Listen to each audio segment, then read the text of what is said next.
Hi, everybody. Thanks for joining us this evening. This is John. I am the event coordinator at Murder by the Book here in Houston. And before we get into tonight's event with Ellen Byron and Karen White, I wanted to do just a couple of general store announcement stuff, let everybody know what's going on with us at Murder by the Book, and give everybody a little bit of time to get the notification that we've gone live and come find us. We started doing in-store events in January. It's been really great. Last night we had Steve Barry in the store. Our next in-store event is going to be this Saturday. Claudia Gray is going to be with us at 3 o'clock talking about her new book, Murder of Mr. Wickham. She was supposed to be with us last month, but we had some COVID run through the bookstore. Everybody's feeling better now, but we had to reschedule the event. So she'll be with us Saturday. So we're really excited that she was able to reschedule with us. So when you look at the store's website, you're going to see things listed either as in-store or virtual. As we've been saying, we're going to keep doing both for a while, but if you see somebody that's coming through in-store that you're excited about, please come see them. Please pre-order books. We are trying to tell publishers again that there's a need for people to get out on the road and to be able to be in store and do all of that. And the way that we can do that is with like I said, butts and seats and good sales for books. Tonight, while Karen and Ellen are chatting, if you have questions for either of them, you can post those in the comments on YouTube or the live chat on YouTube or the comments on Facebook. We do have some swag to go with Ellen's book. We've got recipe cards and bookmarks and some magnets with the cover on it and some signed book plates. So if you order a copy, you will get all of that. If you are one of our Cozy Corner subscribers, you will get your copy. They should be going out in the mail in the next day or two. For those of you who don't know what our subscription is, we've got 3 different subscriptions. We've got Best of the Month, which is a new hardcover. We've got the Crime Fiction Legends, which is 2 classic mysteries. And then we also have John's Cozy Corner, which is me picking a new, usually first in series cozy every month and sending them out. I'll drop a link in the event comments if you want to get some more information about that and sign up. And I'm so excited that Ellen's book, Bayou Book Thief, was our pick for June. So I'm going to get us started. I'm going to bring Karen out and get her introduced. How are you tonight, Karen? I'm doing well. Thanks for hosting this tonight. Oh, thanks for doing it. It's so good to see you. You too. So Karen White is the New York Times bestselling author of more than 30 novels, including The Shop on Royal Street, the Trad Street series, Last Night in London, Dreams of Falling, The Night the Lights Went Out, Flight Path, Long Time Gone, and The Time Between. She's the co-author of 4 collaborative novels, including The Lost Summers of Newport with New York Times bestselling authors Beatriz Williams and Lauren Willig. She grew up in London, but now lives with her husband and one spoiled Havanese dog near Atlanta, Georgia. And she is the proud mother of 2 grown children. And when not writing, she enjoys reading, playing piano, and avoiding cooking. So her most recent release is the Lost Summers of Newport. But she also had The Shop on Royal Street, which is the first in the Trad Street spinoff, which came out in March. And of course, we have copies of both of them in the store.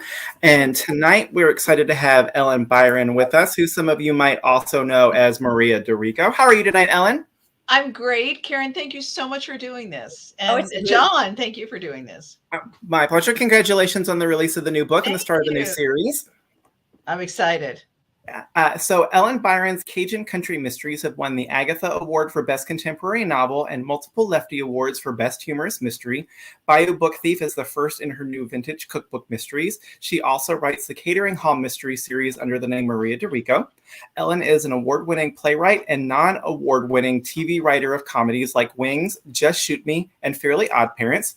She has written over 200 articles for national magazines, but considers her most impressive credit working as a cater waiter for Martha Stewart. An alum of New Orleans' Tulane University, she blogs with Chicks on the Case, is a lifetime member of the Writers Guild of America, and will be the 2023 Left Coast Crime Toastmaster. So tonight, while Ellen and Karen are chatting, if you guys have questions for them about the new books, previous books, writing, any of that stuff, post those in the comments and we will get to them. But for now, I'm going to turn my camera off and sit back and enjoy listening to you guys talk. So Karen, take it away and I'll see you in just a little bit. Thank you.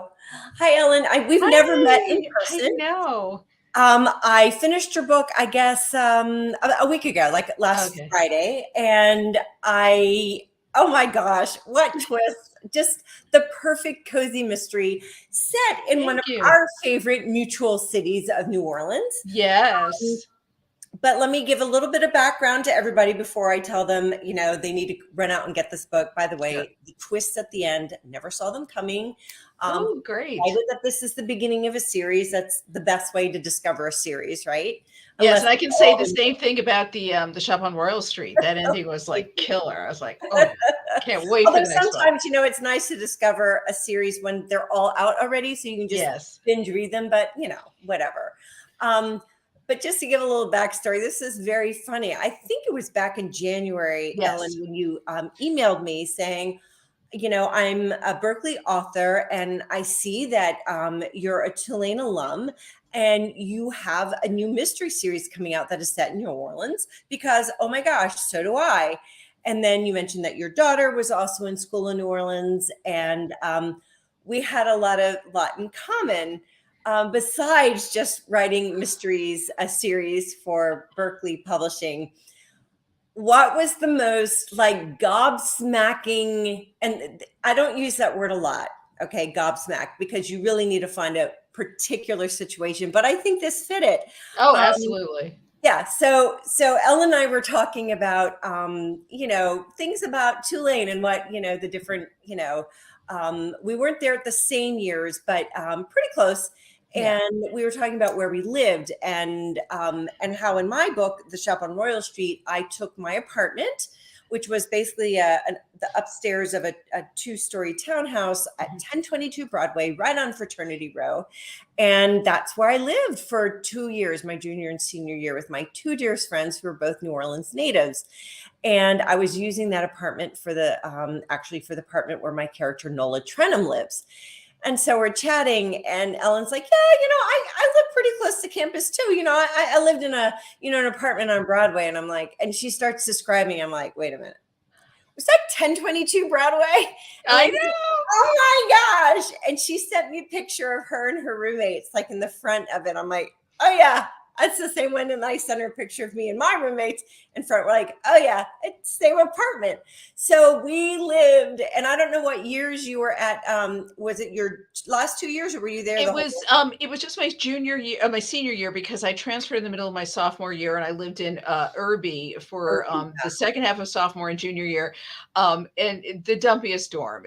and I actually 1022 Broadway was much better. But, well, I know, but that was like when I discovered you actually lived, and I was dropping. I was like, oh, I wonder if she and I were in the same sorority. So it was like dropping little hints. I didn't want to come out and say it. So the way it stepped out was hilarious. And then to read your book was like, oh my gosh, Nola is, the door between the kitchen and my bedroom. I had the back bedroom. Yeah, so I was just, and I have to ask you, I inherited the furniture from the previous roommate who inherited.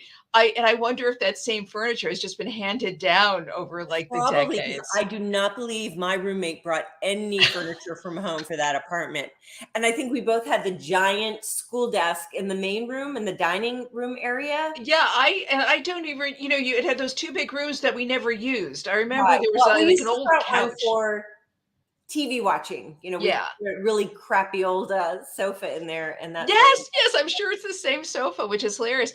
And I don't know if I told you this or not, but the roommate who I inherited the room from, her boyfriend was Neil Bush, George Bush's son. You did tell me that. Did I tell you that? Yes. So it was just, that is so crazy. But it was like, it's so, to read your book, just, The Shop on Royal Street puts me, I'm like walking through that apartment with Nola. It's just right. And I think, I did that in my last book, The Last Night in London. I did the same thing. I used the flat that we lived in London for 7 years as a setting for that book. Ooh. I think it helps, at least it did with me. Yeah. Insert myself into the setting again. Oh, it's something that was once so familiar, but years removed. But, I have a scene, and I'm sure, with your book there, that's my next question is, what did you use from your time in New Orleans, or even your daughter's time, because that's more recent. But I remember my roommate Nancy and I sitting on that yucky couch watching TV, the big ones, because it's the 80s. And actually, I remember sitting in that front room on the sofa watching TV when the Challenger exploded. Oh, that's so interesting. We were all, it was that Tuesday, I can't remember the date, but we were all in between classes. So we were all in the apartment. And so we turned it on to watch the launch. So we watched it live as it exploded in the air. And I will never forget that. It's very memorable. But we did that.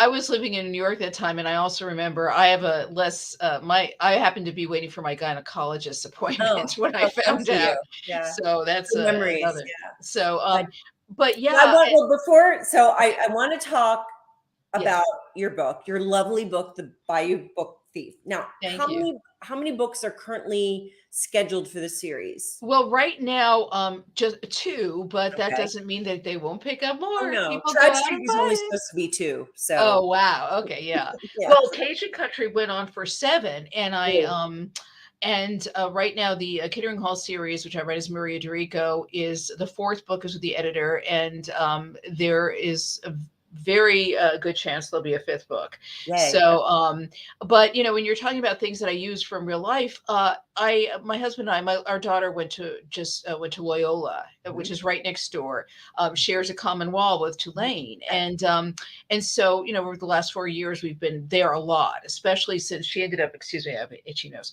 She ended up staying there during the summers to work, especially during COVID, because it was that or like sit in her childhood bedroom, which seemed much more depressing. And she got part-time jobs even during COVID. God bless her.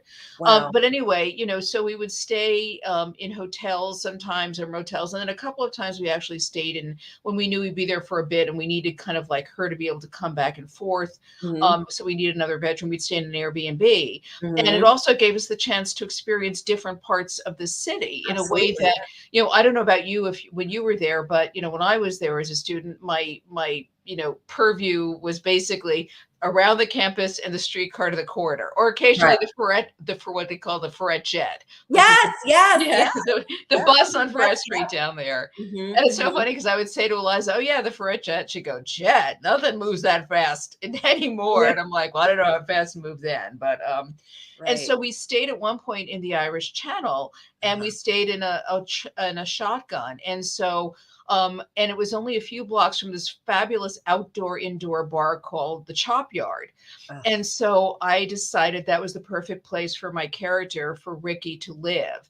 So she actually lives in the shotgun where we stayed. I stole things about it, and we stayed in 2 parts because we stayed on one side once and the other side the other. And the second side was decorated very vibrantly Mardi Gras theme, like purple walls, and so I used double shotgun, double shotgun, but still the walk through what we call New York Railroad apartments. I'm originally from New York, and then I gave her the Chop Yard became the Bayou Backyard. Yes, I was going to ask. Okay, yes, all right.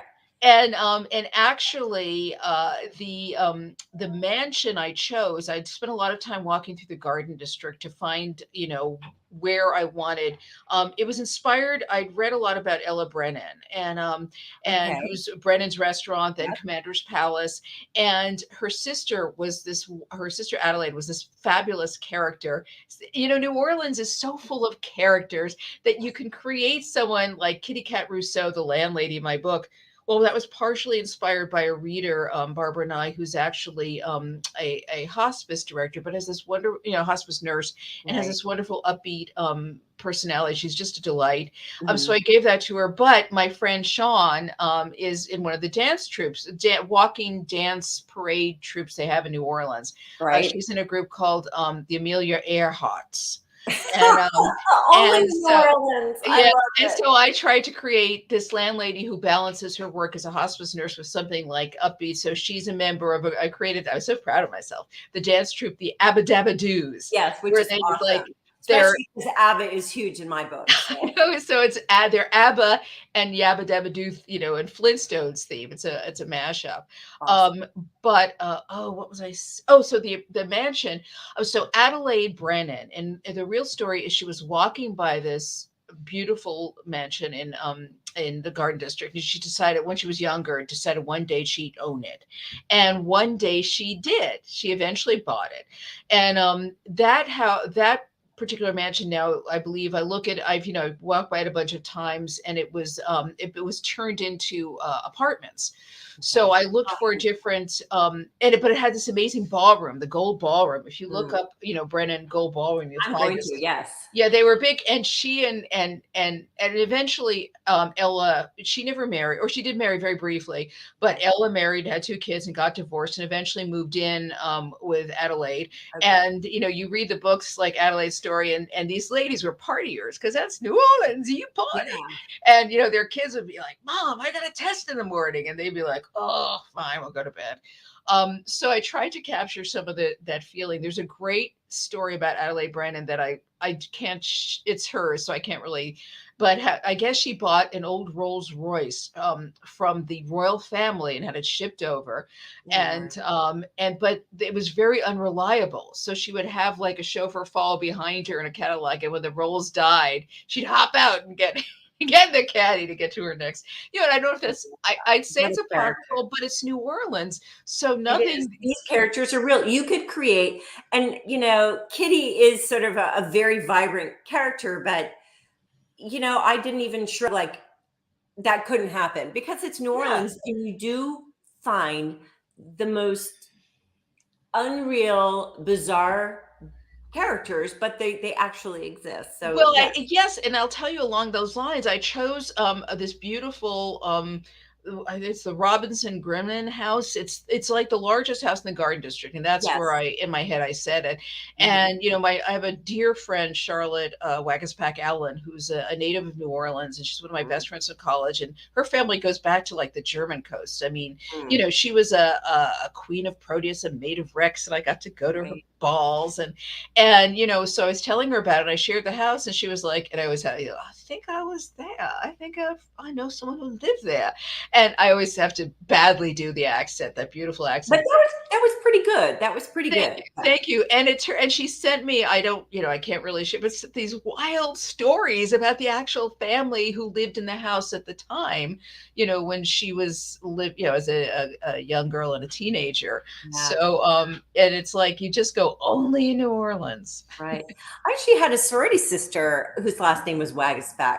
She was a few years older than me, so she might have. Charlotte was a Pi Phi, so it wasn't her. But yeah, Wagaspack is a very could have been her sister or something, because this would have been. Her sisters were older. I think Charlotte's she's the youngest in her family, but she had cousins. It could be a cousin. Who knows? I bet it was. I bet it was a name.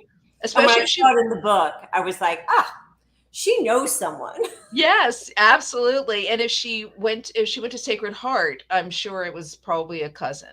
Probably. So, sorry, we're getting into New Orleans weeds here when we start talking about Sacred Heart. But I think that's so interesting. It's in your book again, it was a new neighborhood for me, so I enjoyed discovering the Irish Channel.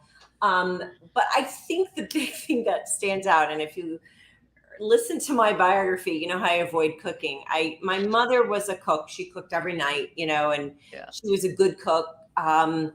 But she always made it seem like such a chore, and she never let me in the kitchen. So I did not grow up either wanting to learn to cook or knowing how to cook. And I still struggle with it. I want to learn, but I'm just so overwhelmed. But I love the fact that you collect vintage cookbooks, which is a huge part of this book. But I also empathize a lot with, here's your main character, Ricky, who she has this shop that's all about vintage cookware, which fascinating again, because I love old gadgetry and, things that, things like a dial-up phone that, is now also, antique gadgetry, but, but she doesn't know how to cook. She doesn't cook. And I love that. So I'm assuming you, who also has your own vintage cookbook collection, you're probably a pretty darn good cook. Oh God, no. And the great irony of my novel writing career is that I have recipes in my cookbooks. And yes, I was looking for it at the end of this one. I was like, yes, and I have to, and I in it started with Cajun Country series because I was like, I started describing this wonderful food, and I thought if I'm making myself hungry, my readers are going to be hungry, so I better put in some recipes, and that set the ball rolling. And I've said before, and I will always say it, that sometimes the recipes are the hardest part for me because I am not. I mean, my mother was a great cook. She's Italian, so and my nonna, my sister, as is my mother, yes. And so, I grew up with mom would make, I'm sorry, I'm adjusting my shirt. I can never, the camera has it the wrong. No. Okay, there we go. And I grew up with like homemade pasta draped over the chairs as it dried, as she would, but no one ever taught me. And I just, sat back and lazed and let her do all the cooking. Me too. And then of course she, got to the point where she's like, I'm done. And it's hard for me. And in fact, I've left ingredients out of recipes in my books. But my family, it was funny because I wanted to make a jambalaya recipe that was my own. And so I kept trying and trying and trying. And finally my family was like, oh God, no more jambalaya. We are so sick of it. Oh. But luckily by then I landed the recipe. And then in one of the other Cajun Country mysteries, I was inspired, Southern Candy Makers, which is on Decatur Street in the theater. They have this fabulous sweet potato praline. I've never tasted it. And I thought, and I built a whole story around it. And I thought, I'll make sweet potato pralines. And I threw out 3 batches and it went into the book as R.I.P. sweet potato pralines. And I shared how I could not get this recipe to work, but go to Southern Candy Makers. And I told them about it when I was in New Orleans for Eliza's graduation. And I get an email saying, we're so excited. And they sent me this amazing box of candy that's like, keeping me from my diet. Oh, wow. So I started this book, I've just been on 3 book tours in the last 5 months. So my reading has been slowly, but I like to savor good books. And I was really savoring this one. Oh. So did I read about the Southern Candy Company in the book? Is that how it's so familiar to me? I don't read it in one of our emails. Maybe one of her emails, or maybe she went there when I may have sent her there in the book. I don't remember. I'm sorry to say. Honey, I'm looking at you've written, 600. I know. But, I will say that it's one thing about this book, the series, because it's the same thing in the second book, Wined and Died in New Orleans, is that it's really been fun to to actually use my vintage cookbook collection because I buy them and I'm fascinated by how we, I really love the 20th century cookbooks. My favorite one goes back to 1928. It's the photoplay cookbook of the stars. And it's got recipes from the 1928 stars. And if you know film, you know that 1928 was very transitional because talkies were coming in. Yes. And so it's got silent film stars you've heard of, those you've never heard of. And then it's got those who are transitioning to talkies. And all the recipes were from the publicists. I mean, John Barrymore did not have a recipe for spaghetti, but it's in the book. And I took one of those and I recreated these recipes because, when you're taking a recipe from a 1930s cookbook, the ingredients may have changed or the cooking style may have changed, or, you're dealing with the 1930s oven that doesn't translate to a cooking technique in 2022. Right. So that was really exciting and fun to do. And in Wined and Died, the second book, the storyline revolves around a cache of 19th century wine is found under the house. And I love it. And so it's still, a friend of mine, Nadine Netman, she's a mystery writer. She's also a sommelier. So I checked with her and said, look, I want this to work. Can it work? Can you have wine that old that's still, she goes, absolutely. I've drunk it. So yes. But I decided that all the recipes would have there's one recipe that has beer as the main ingredient, but the other recipes, I'm still adjusting my t-shirt. The other recipes all have wine in them. Although I give alternatives if you don't want to make a wine themed recipe. Mm-hmm. So it was so much fun going through these books. And, usually I buy them at book sales. It's fun. It's a hunt, where I find them in an old store, but in that case, I have to buy my adjusting my t-shirt. Okay. In that case, I actually went online and bought, some online too. Okay. but which is exactly what Ricky does, trying to, find yes, and exactly, introduce the sales and things like that. finding deals, and Yeah. so I did do a little of that. Right. So Yeah, I love that part of the book. And so in Bayou Book Thief, the whole mystery is yeah. around a series of vintage cookbooks, or actually old romance books. Oh yes. Yes. And then they're tie-in to these cookbooks with like recipes that mimic romance titles, but they're hilarious. And I have to ask, did you make those up, or Oh, was absolutely. I made them up. okay? Oh my But it god. was like, I'm trying to remember some, but it was so much fun. The conceit is that someone wrote romances the way there are cozy, the culinary cozies. Someone Culinary did cozies. culinary romances, which, as far as I know, don't really exist. And this was like in the late 50s and early 60s that these were written. And I won't give away too much of the story, but it had the recipes all had sexy strawberry rhubarb pie or va va va voom veal, and I don't remember if those are the exact recipes, but they're all like, and they're all, I mean, I chuckled when I read every single one. They're awesome. like hubba hubba hammer. I don't remember exactly, but I had a blast. That's where my sitcom background comes in handy. Oh, good, because creating. they all worked. Oh, great, thank you.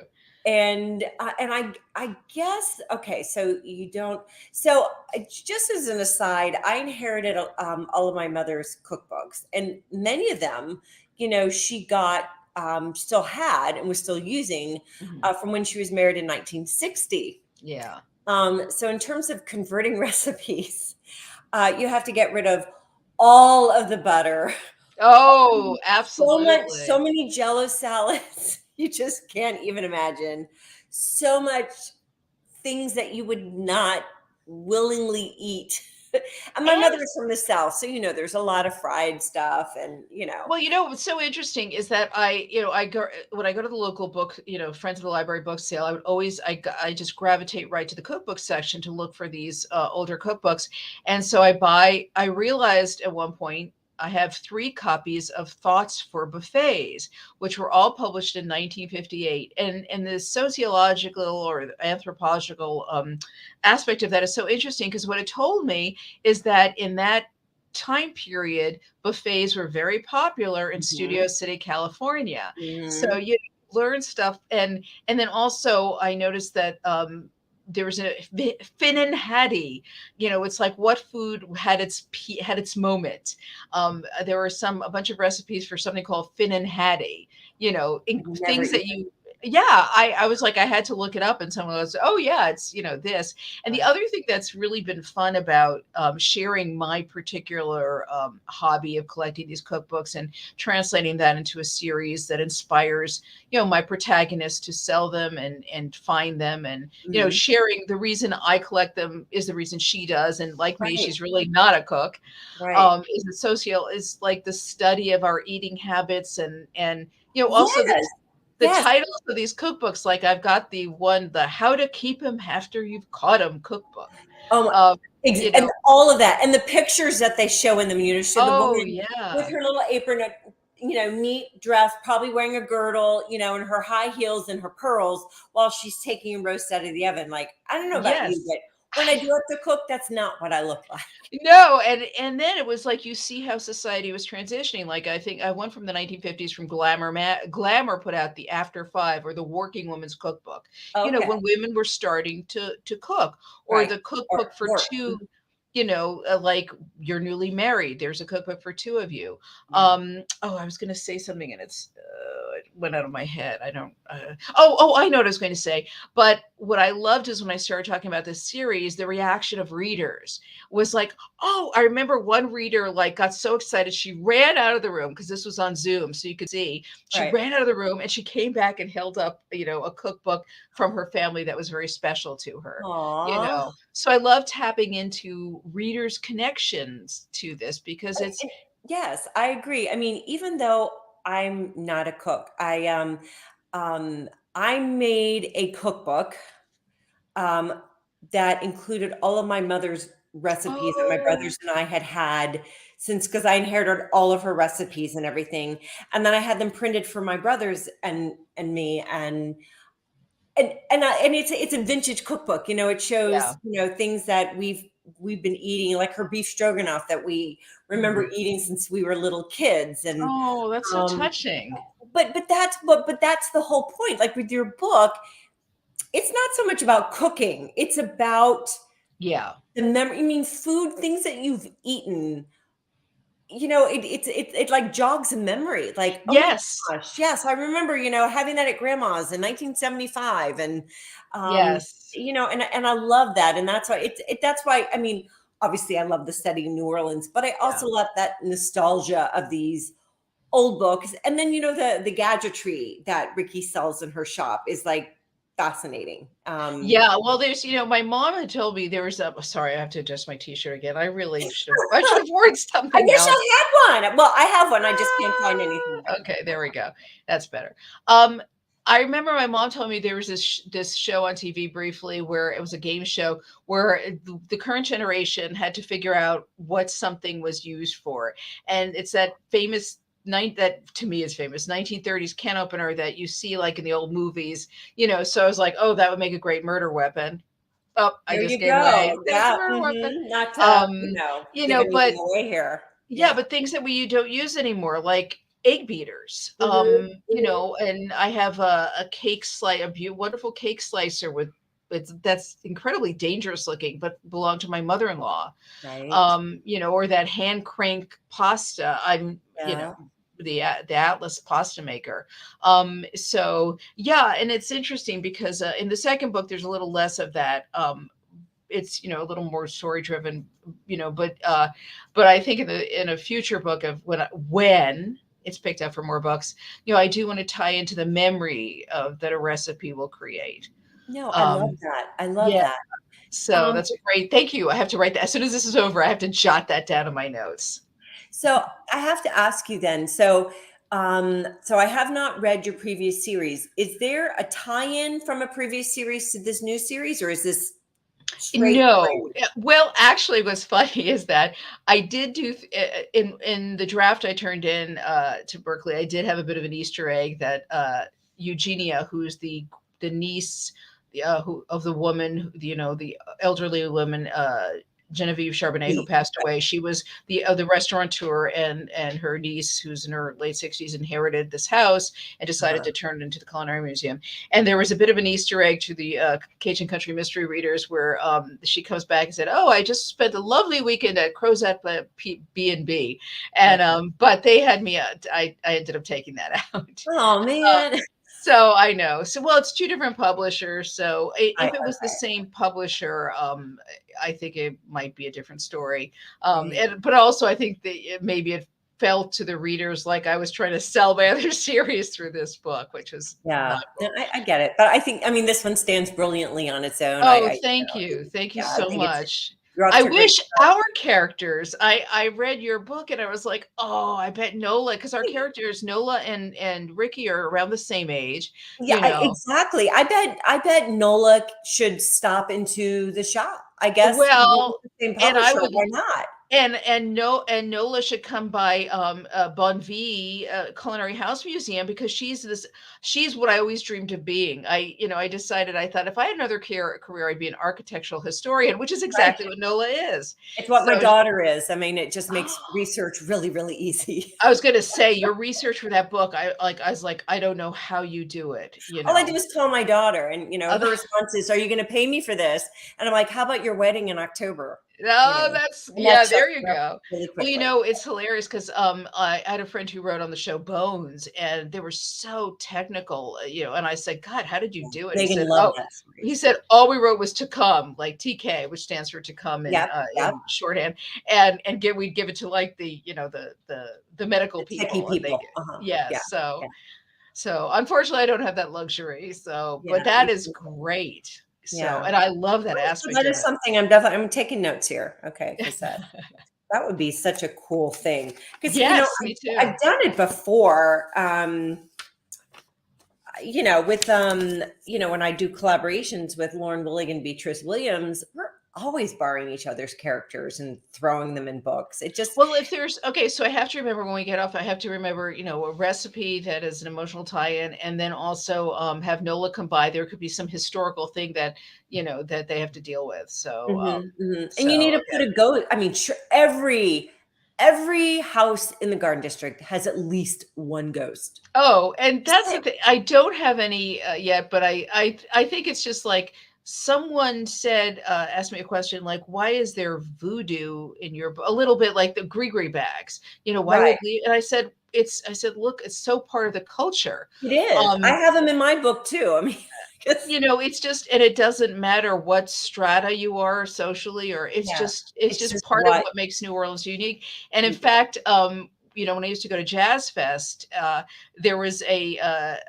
voodoo priestess who took, this was like back in the 80s, who took MasterCard. And I just loved that so much that I wrote it into my Cajun Country series, and that they have a voodoo priestess in town who's always on a cruise that's paid for by all the sorority girls who show up at, you know, Jazz Fest, or show up to her trying to get like, you know, Grigri bags for love. That's hilarious. And, you know, in my book, you know, we have, you know, Nola lives in a house that the neighborhood knows just has bad juju all around it. You know, there was a murder there, and, you know, several mornings a week, you know, they will find a Grigri bag. Yeah, porch, but that's, you know, like, but just so people know, that was not our apartment. That is the house that she's renovating. Exactly. But I will tell you, we're too scared to live in that roach-infested fire trap that we lived in. Oh, but I don't know if I told you this story, but I'll take a little detour to tell you that I don't know if my former roommate, Pam Poole Schaefer, is on this or not. She lives in Houston, so maybe she is. But one night she woke me up, and she was standing in the doorway. I woke up and she goes, there was just a man in our apartment. And the story was that she looked up, she was studying late, and she looked up, and there was a guy standing there with a gun.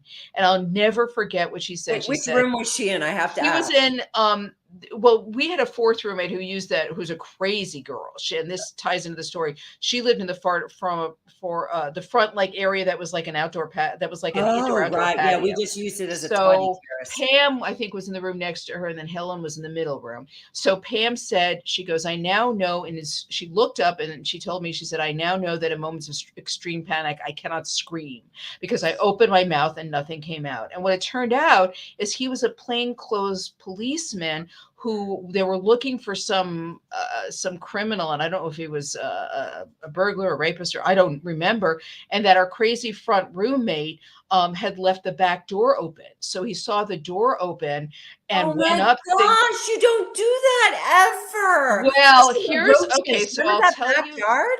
Yes, it was crazy. A dump. Okay. Okay. Sorry about this. You cleaned it up nicely now and paved it for. Oh, that's nice. I saw it last June. Yeah. I wrote a standalone actually where but that's another story. I want to go into that.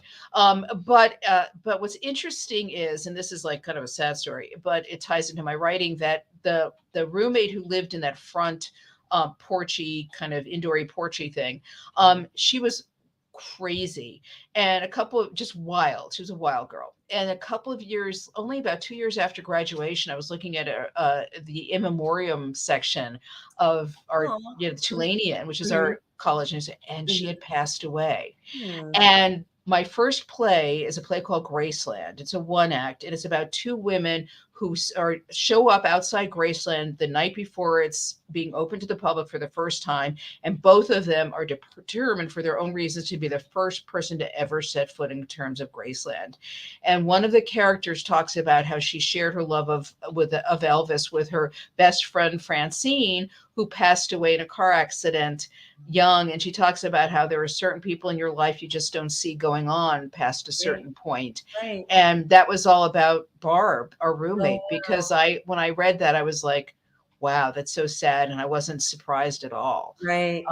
So again, it's like how we take things from our own lives and translate them to our writing. And I love how we both use Tulane and New Orleans as such a heavy backdrop in this in this book, in both books. Well, in the Cajun Country series, Grand Mère went to Newcomb. My character, who was an artist, she didn't go, but her grandmother went to Newcomb. Okay. And she gets, when she's going to, in A Cajun Christmas Killing, the Christmas book, she's going to see a woman. They go down to New Orleans and to get some details on a mystery, and she has to see a woman she doesn't like. And sorry, no offense, but she dresses in her Kappa colors, and the woman is dressed in her Cayo colors. Okay. Oh no. I know. So, Oh, wow. but it's duly, and these women are in their 80s. So it's right. Okay. Okay. No, I love it. So there are a lot of characters in this book. I love how you give a little character sketch at the beginning. I have to, because I tend to write a lot of characters, and I know that you do. There are a lot, and that was very helpful. But I think I was surprised. I did not have to go back and refer to it, because I think thank God, you give them enough of a personality. So are all of them, except for the ones that we know are not coming back for sure, are all of them going to be in the second book? Yes. And it's a lot like writing a TV series, in the sense that you have what I call the story of the week. Like, I always give the example of Castle, and I always quote my husband, because that show was on so much. He said that ABC stood for always broadcasting Castle. Castle, pretty much. But where you have the case of the week, but you have the ongoing relationships of the characters. And also, and so I used to write, when I was starting out writing, I wrote a lot for Soap Opera Digest and soap opera magazines. Okay. And, they have this, what? You remember those soap opera? Yes, God bless them. They helped me out. And they, with their storylines, that they're front burner story characters, and then characters who go on a back burner a little bit. Right. And so I think that's true with our regulars. And also, when you're writing a pilot, listen to me. I know, right? I actually just wrote something we don't know here, Ellen. Yeah. I wish. I wish. But I just wrote a piece for Jungle Red Writers, which is a blog, mystery blog. And it said the first book is like a pilot, and you're setting up. Yeah, because you set up these characters, and some of them may surprise you in terms of, as you write the book. Like in the Cajun Country Mysteries, I had no idea that Grand Mère would become so important and became like my protagonist Maggie's ear. Mm-hmm. In this series, like in the second book, Zella, who I set up as being the best friend, is still very important. She has her own kind of little story. But I had so much fun writing Cookie and Ricky together, that when they in the second book, they're going to have to go to Florida to pursue a possible lead. And I put them. We're doing a road trip with the two. We're doing a road trip. They're such fun characters. Oh, and they, so I didn't know that until I wrote the book, that they were a fun matchup. Right. So, so some of the characters. Will Lila go with them? Because that would be fun. No, Lila, she goes a little bit on the back burner in the second book. Okay. But she's still there for but she has this problematic teenage daughter. Right, which I love, that little insert. Here. So I get to play with that in the second book. They're trying to keep their eye on their daughter. And so I go to Lila for a lot of humor in that. And the thing it's a little bit like, what I realized is a little bit like Murphy Brown, in that I feel like I'm setting up a rotating cast of characters for the guides, the tour guides. Right. But that's fun, because it is fun. Introduces new drama, new backstories, and you need that. You have to give, so that's been kind of fun. To do that. Yeah. And, for me, I just, for the shop on Royal Street, I know that we're about to have a family visit from Nola's family in Charleston, her mom and dad and her half brother and half sister. And this is 10 years since we've seen any of them. This will be really, really fun. I'm looking forward to it. So they're back burner characters in this new series, but they're still important in Nola's life. And it would make sense that her family would come visit for, fall break. So exactly. We're about to have that happen, and I think that'll be. I can't wait. Yeah, I was like, I got to that page, and you get to when's the next one coming out? So it's May 2nd. Yeah, it was supposed to be March, but I've had things like a wedding and 3 book tours and silly things like that sort of have interfered with the writing thing. But you're right, having new characters, and I love. Okay, I just have to ask. When you created the character of Theo, Did you want him to be redeemed at any point? Or did you want him, because I I I did. changed my opinion about him. Yeah, you know what? I did not. And I think he's going to be a little back and forth. He'll still be a little prickly, but when I was writing it, my original intention was not to necessarily redeem him. But then, you find layers to these characters. True. And I don't want to write just an archetypal, stereotyper typal, Right. bad guy. Right. And But so he's not. I think you showed, he has real compassion and real reasons for doing what he yes, does. and I really, which of course leaves me with about like a, minus kind of an but I think he'll still be in the second book, he's less antagonistic, but he still can get under her skin, Right. and he's still a little, he hasn't completely, no one does a 180. They're still No, who they are. no. And that's, people have to understand Yeah. that, it took me 7 books until people, I started getting emails from people like, I hated Melanie in the beginning, but now I like her. It's like, well, what's used to her now. You understand her more because she hasn't really changed. Yes, well, but also what you've done is you've layered her. You've added different, you've you've peeled, onion. It's like you peeled the that's onion. Exactly right. And dear readers, that's what writers do. Okay. Yes, and to me, I think in life as in art that we've all had those people we didn't like. We didn't like him, and then we discover something to them, and you like, oh, I didn't realize that. And it's almost like you like them more for having not liked them in the first place. Right. Yes, it is. And I love that. And I remember in 6th grade there was the boy everybody hated. Yes, he happened to be my neighbor, and I was out like playing in the fall leaves, and he walked by. And we spent the afternoon together, just like building, leaf piles and everything. I'm like, you're such a cool, like funny, quirky kid. I just had a really good time with him, and again, and that's how writers, when we look at our characters, we try to see that other side, when they're not being picked on by the classmates, who are they really, and exactly. It's fun. And the other thing I thought I was thinking about, and I think we both touch on, Katrina in our books, and it's very important in your book, and it's not front and center in my book, but it's almost like you can't write about New Orleans or even Louisiana a little now without touching on the massive, because everyone who has a Katrina story, and there's still PTSD from experience. Look, that long ago, okay, 2005. Wasn't that long ago. But I having been in New Orleans when Ida happened and having to evacuate with my daughter and coming back and actually having some writer's block because of that experience, and seeing the disastrous effect it had on the city and on my daughter and her schooling, it was, it's so interesting how that there's, I don't know how to describe it, a common connectivity, that you cannot write about that the city honestly without touching on that. It is a character that is bigger than life that you cannot ignore. Exactly. It's like writing about the Jubilee and not including the Queen. You can't. So, exactly.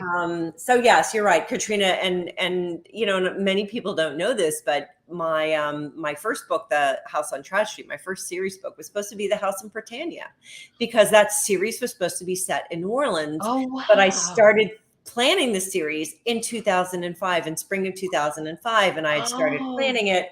And then, of course, in August 29th of 2005, Katrina visited, and I knew that I had to find another city. So it was just so wonderful that it all worked out after Trad Street was done, that the spin-off series would come back to New Orleans, where the whole thing was planned to be. And the second book is going to be The House on Britannia. So, that's so cool. I like how it all comes full circle, Wow. Well, you picked the others, the Charleston, Savannah. I mean, those are just also beautiful. Yes, very, they're sister cities. I liked, as much as I love New Orleans, you have to refer to New Orleans in comparison with Charleston as, Charleston's younger, slightly tackier sister. The sister who wore Daisy Dukes and a halter top to a wedding, right? Yes, exactly. That's hilarious.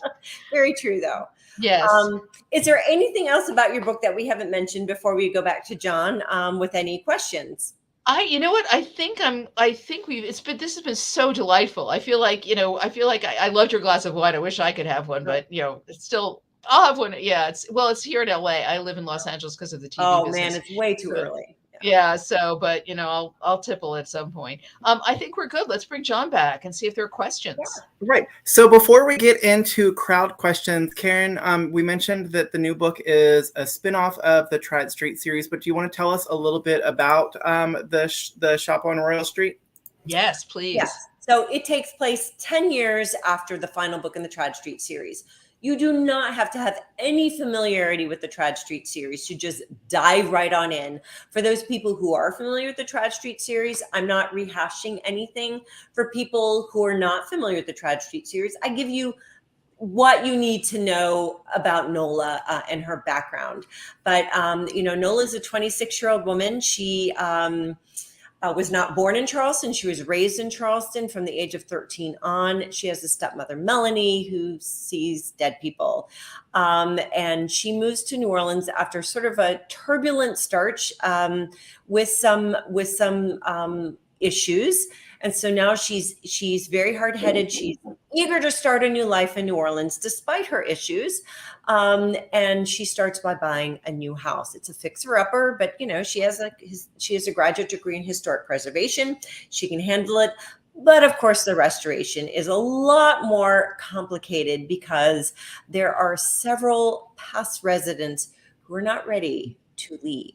Now, Nola can't talk to dead people like her stepmother, but she knows somebody in New Orleans who can, even if he's the very last person on earth that she wants to ask for help. So that's how we meet Bo Ryan, and his family owns an antique store, and it just goes from there.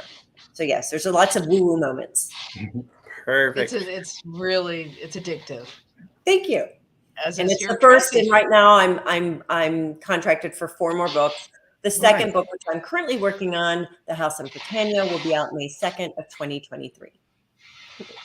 All right. So getting into crowd questions, Ellen also wants to know, is the Cajun Country series finished? Yes, I'm afraid it is. Although I am never say never.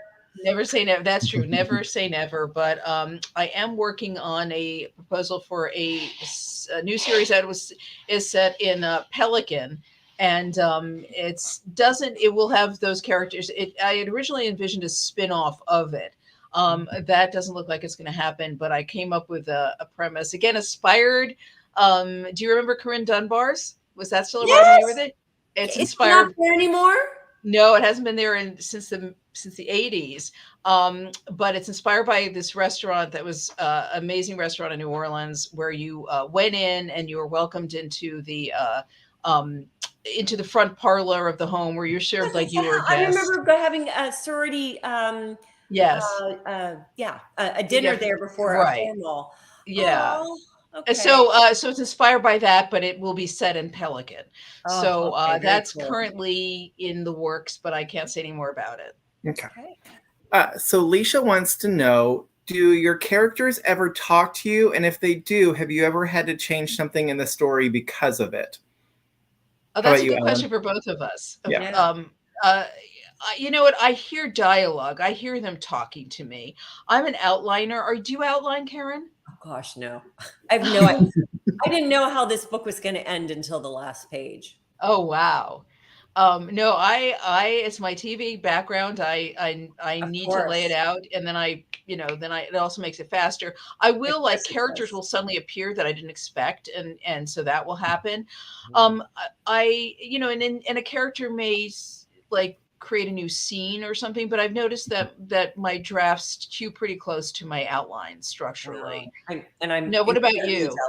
Incredibly jealous. Now, obviously, I'm jealous of you. I wish I could just I do not recommend writing this way. It's way too hard and takes too long. But I do have to do outlining with Beatriz and Lauren, and none of us are outliners in our own books, but when you're writing with other people, you have to. And we're like, oh my God. I mean, I just turned in my chapter yesterday, and it was like, oh yeah. I mean, we add stuff or whatever. It's a very loose outline, but it is a guide, which is a godsend. With our own books, we are incapable of doing it. And as a matter of fact, this is how I write. You know, when everybody's favorite character is Jolene, who is a secondary I love character. Jolene. I was going to say, I love her. When I was finishing the first chapter and I needed to figure out what was going on in the second chapter, I have the first chapter end where we have the three characters standing in the dilapidated kitchen of the cottage that Nola is hoping to restore. And all of a sudden we hear breaking glass and a woman screaming. I have no idea who this woman is. So by the next chapter, Jolene walks on the page, you know, and then we have Jolene. And I mean, I had no idea who she was or why she was there, who she would become, or what would come out of her mouth when she opened her mouth. But she just walked onto the page fully formed. Wow. And that is how I write. I didn't plan her, but I'm so glad she's there. It really is. It's just, I don't know how to write another way. And I wish I could, because it's very hard. You know, and I'm the same with, you know, I wish I could write. I did have Terry Fuoco in my Catering Hall Mystery series. She's a reporter, and she was not in my original outline. And in the middle of the first draft, I was like, I need something. I need an antagonist. And I created her like right on the spot. And she's become a regular. I call them, because I still speak in TV terms. She's a regular. She's not recurring. Yeah, she's a regular. And she's hilarious. I have so much fun writing her. And they have this relationship where they're, it's like in the Bayou Book Thief, where Nina, the detective, has like, you know, this, you know, she loves to play Ricky because she pushes Ricky's buttons. Because, like, you know, and I wrote to the reel of like, what would it be like to be interviewed in a murder investigation? It would be terrifying. Right. No, exactly. You know, I was once. Will Nina come back in the next? Oh, yeah. Oh, she's like, because she's so much, you know, my editor loves her, and I love their relationship, that she likes to kind of toy with her. And then she kind of was like, oh, sorry about that, but I had to, you know. And I remember when I was walking across Central Park once, detectives stopped me and said, excuse me, did you have, you know, were you here and so-and-so, and did you see this person? And I said, no. And it turned out they were, it was the preppy murder. Robert. Oh my God. Yeah. And they were asking people if they'd seen him. So, and that just really stayed with me, because it's like, I love it. Yeah. It's a little terrifying. So Victoria wants to know, Ellen, you kind of, we touched on this a little bit, that Ellen, that you collected kind of vintage cookbooks. She wants to know, do your hobbies and interests lead to your book themes, or do you learn something like randomly and that's what sparks the idea? Everything I've written has been inspired by something in my real life. You know, in terms of my mystery series, the Cajun countries were inspired by an overnight stay my husband and I had at Maywood Plantation, where it was no host and was strangers. It was very, and then there were none. And also my passion. I love Cajun country, and I love wandering around, and I have on my own with my husband, and you know. And then this, yes, it was inspired.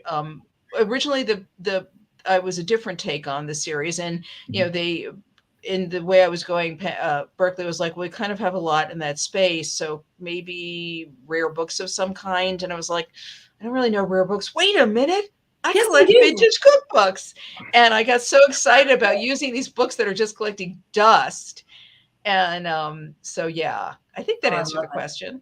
Yeah, well, and it's such a fun, it's such a fun balance between kind of, it still has those culinary mystery elements to it, and it's got the biblio mystery elements to it. So it's really fun to kind of see those two worlds combined in a way that I haven't seen anybody else do. How about you, Karen? Are your books inspired by kind of life things, or where? Oh, definitely. I don't want to say where do your ideas come from, but where do your ideas come from? Yeah, you know, a lot from, I mean, living in New Orleans, that apartment, and, you know, to me, in all of my books, the setting is a main character. Yes, so I have to have a real affinity for a setting. You know, people say, oh, you need to write about Nantucket or Martha's Vineyard or San Diego. And I'm like, I've been to all those places and they're all gorgeous.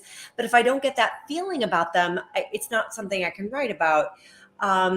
So yes, places I've been. I mean, that's why I wrote about London. That's why I've written about New Orleans. That's why I write about the Low Country, because I just have this. I'm sorry, that's my grandfather clock.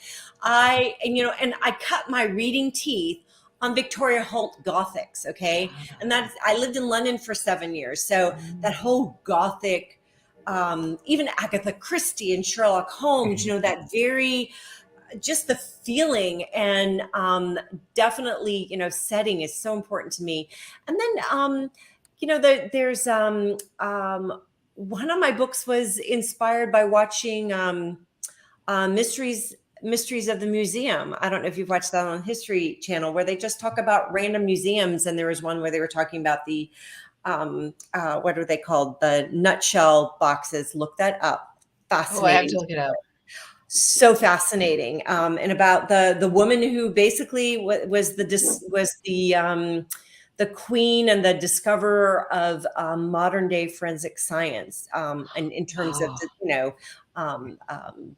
discovering or investigating crimes where there's a dead person, blood splatter analysis and all that. And this was back in the 1800s. Oh, fascinating story. And I was fascinated by it. So I put it in my book, The Sound of Glass. And then another one, it was right after Hurricane Sandy. I'm watching news coverage, and there's like a 300-year-old tree that in Connecticut that had been knocked over in Sandy, and deep buried into the roots was a skeleton.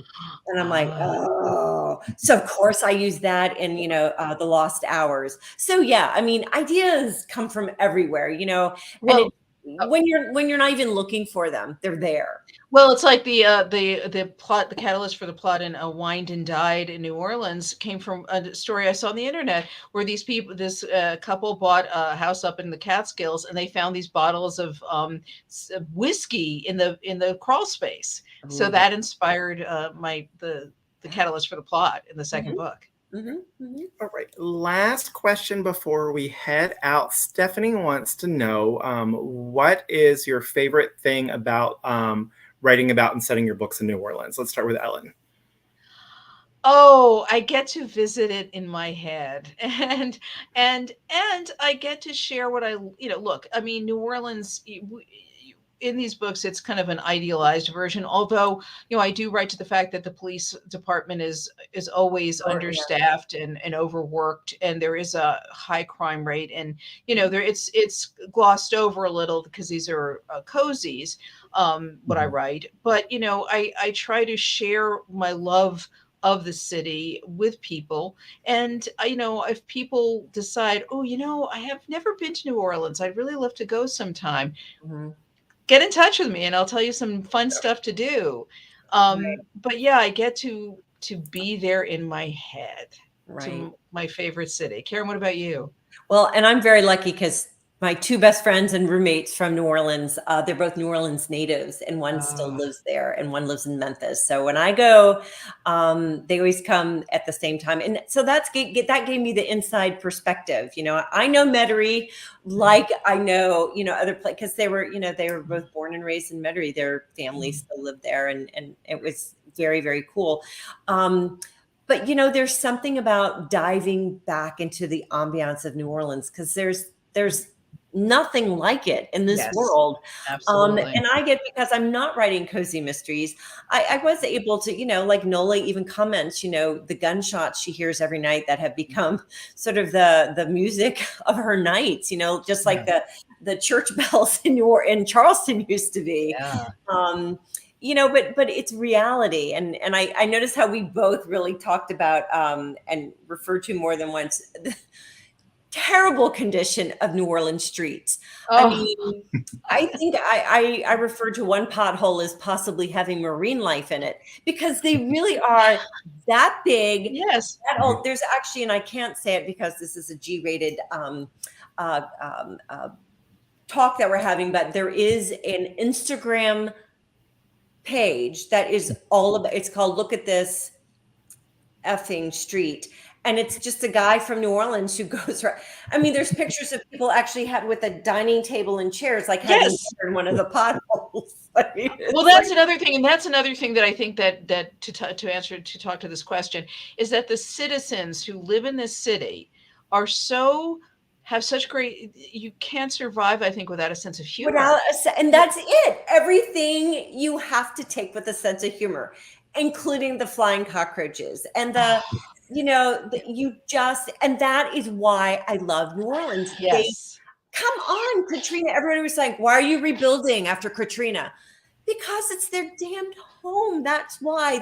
These people, they don't, you know, the trees grow back, the leaves grow back, you know, the water recedes, and this is our family, this is our home, this is where we have lived. And I mean, it's that attitude that you just have to respect and love and admire when you were there. Which is why I will say that the book is dedicated to the I don't have, oh shoot, I wish I had it with me, to the resilient, or something like the extraordinary citizens, to the extraordinary city of New Orleans and its equally extraordinary citizens. Yeah, absolutely. Absolutely. Yeah. Perfect. So to recap for anybody who might have joined us late, we have been chatting with Ellen Byron, whose new book, Bayou Book Thief, just came out on Tuesday. As I mentioned, we've got, when you order a copy from us, we've got Ellen sent us bookmarks, recipe cards, magnets. We've got signed book plates. So when you order your copy, you'll get all of the swag that goes with it. And we've been chatting with Karen White, who has the shop on Royal Street that's just come out. And she also has The Lost Summers of Newport, which is her new book with Lauren Willig and Beatriz Williams, out now as well. If you missed any part of our chat, once we're done, Facebook and YouTube will archive it, so you'll be able to go rewatch. I've also created a playlist that has all of the cozy events that we've done. So for our cozy readers, you'll be able to find all of those events in one spot. Also wanted to mention, I don't have it on the Murder by the Book website yet, but when the second book in Ellen's series comes out in December, we'll be doing a virtual event with her. And no, December. Did I say December? Yep. It got pushed. We're still doing the virtual event with Greg Heron, but it got the release for that book got pushed back to February because of the paper shortage. Okay. Man. Okay. Yeah, it's crazy. Exciting. Yeah. So keep an eye out in December. We'll be chatting with Ellen again with Greg Heron, who has a cozy coming out, and I, for the life of me, cannot remember. It's A Streetcar Named Murder, and it's set in New Orleans. Isn't that a great time? And it's got a great cover. Yeah. Love it.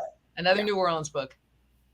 So, Karen, it's so good to see you. Ellen, it's so good to see you, even virtually. We miss you guys, and hopefully next time you guys have releases, we'll be able to get you in store and get to see you in person. Thank you so much for chatting with us tonight, and you guys have a good night. Thank you. Thanks so much, Karen. Good night.